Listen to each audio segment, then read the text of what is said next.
Had enough of the AMD GS64 DLL error blocking your game engine? I'm Sophie Chen, a senior Windows support engineer, and I've prepared a repair to get your game files running again. This DLL file is the AMD GPU Services library for 64-bit systems. It provides developers with specialized access to AMD-specific hardware features, such as CrossFire configurations and advanced GPU performance monitoring.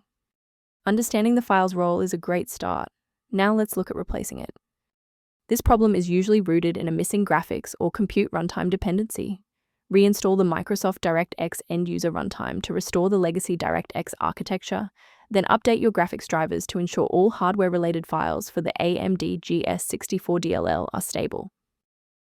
Persistence of this error after a clean reinstall suggests that the issue may reside within the current user session's initialization.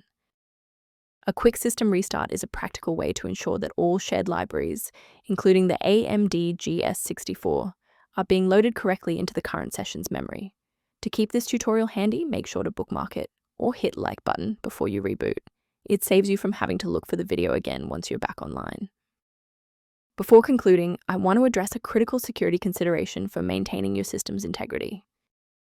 Warning: many online repositories provide versions of the AMD GS64 DLL that are either corrupted or intentionally malicious.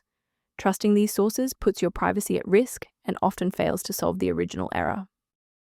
Instead of relying solely on manual updates, you can maintain your system environment using a professional maintenance utility. For long-term system reliability, the repair resource linked in the description includes information on managing the AMD GS64 references. Your feedback is valuable. If this fix got AMD Radeon Software working for you, please like the video and subscribe to stay informed on maintaining a secure environment.